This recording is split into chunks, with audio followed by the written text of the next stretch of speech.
अपरस ने अस्पर्श बनावी दीदी है आपने। वो अपरस है, अस्पर्श नहीं है।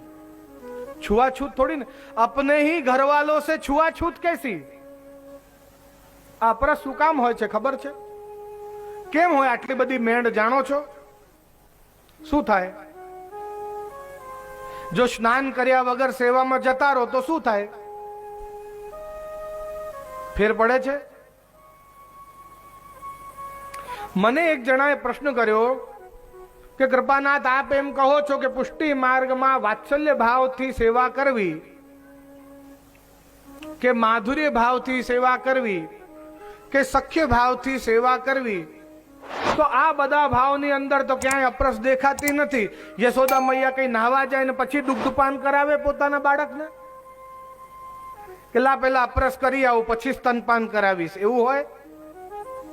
તો બાળક રડે ત્યારે એને ગોદમાં બેસાડીને સુવડાવીને સ્તનપાન કરાવે।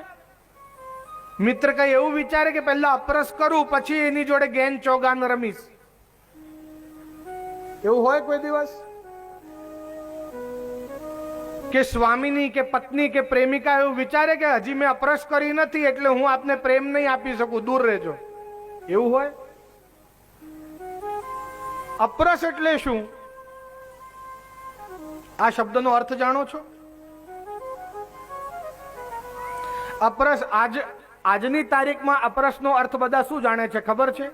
આ નહીં અડકવાનું, તે નહીં અડકવાનું, આવું નહીં કરવાનું, તેવું નહીં કરવાનું, એ अपरस। વાસ્તવમાં अपरसનો અર્થ શું છે ખબર છે? અપ એટલે ભગવાન અને એના રસમાં ડૂબ્યા રહેવાનો સમય, એ अपरस એવું છે, એ સાચી अपरस। હવે એ अपरस માંથી આપના મનને કોઈ પણ વસ્તુ બહાર કાઢતી હોય તો એ વસ્તુનું એ 1 કલાક કે 2 કલાક માટે ત્યાગ કરી દેવું, એને अपरस કહેવાય નહીં? સમજો, આપનો મોબાઈલ ફોન છે એ વાગે એટલે પ્રભુમાંથી ચિત્ત ખસે, પ્રભુના રસમાં જે ડૂબ્યા છો એમાંથી બહાર નીકળી જાઓ એટલે મોબાઈલથી अपरस છોવાઈ જાય।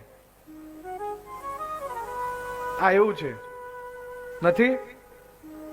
તો શંખ ચક્ર ગદા પદ્મની જેમ 24 કલાક આપણે પાસે જ રાખીએ છીએ આ મોબાઈલને, આપણા આયુધ હોય એમ નથી રાખતા? હા કે ના બોલો તો ખરા? હા, તો अपरस નથી છોવાઈ જતી?